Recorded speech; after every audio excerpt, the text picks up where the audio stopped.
Hi there. So today I'm going to talk to you about the opening scene of American Beauty.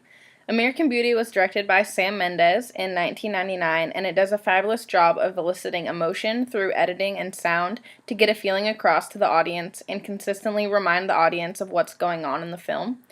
In the beginning of the film, the main character, Lester, Kevin Spacey, who's my favorite actor, is a man who could be depicted as barely there. There's a sequential series of things that occur before we even see Lester, and when we do see him, he's portrayed as meek and very unconfident. So the movie starts out and we see Jane, who is played by Thora Birch, in a flash forward talking about how much she hates her father, and Lester's her father. In the home video style interview gives the audience the idea that she's more comfortable talking about her feelings rather than focusing on her physical attributes as an actress or even as the character. And the lighting and how she's portrayed does nothing to show off Thora Birch and give her sex appeal. She's merely just a girl lying in bed talking to her boyfriend about family issues, which is another editing technique that gives Jane's character pathos and appeals to the emotions of the audience, which gains their trust.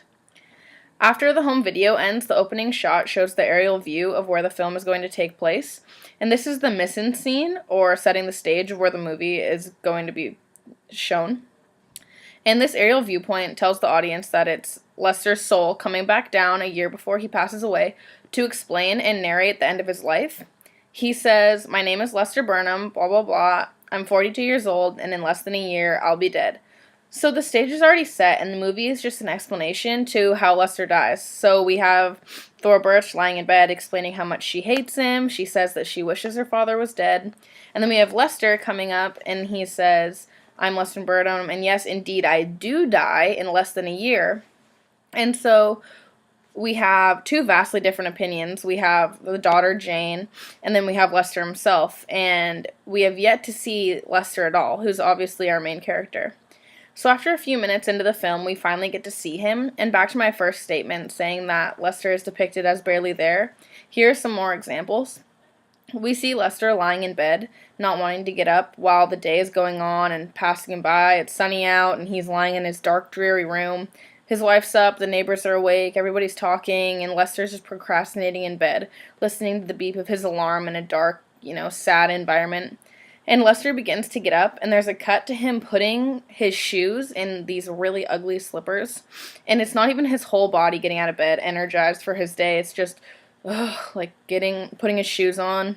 And there are no dominant shots of him in the whole opening scene. The shoes, the ugly shoes, his feet sliding into them, and then it has him looking out the window, peering through his curtains, peeking at his wife and the neighbors, and he just seems really alone and dejected in the house. And then when he does finally leave the house, he spills his briefcase, everything goes everywhere, everybody judges him.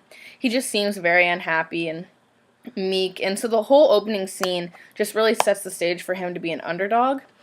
And everybody loves to root for an underdog, and even if the audience subconsciously knows that Lester's going to die, that's the first thing he says, that in less than a year he's going to be dead, they still are going to root for him anyways, and they want to know what happens to him. So it just how it was edited just really tied into the whole setting the stage for Lester as a character, and helped tie the whole movie into what really happens. So some of my sources were Wikipedia, just Googling a plot summary, DreamWorks for putting out American Beauty itself, Sam Mendes and Alan Ball for writing and producing it, and IMDb for a quick character analysis. So my name's Sierra, and thanks for listening to my vlog.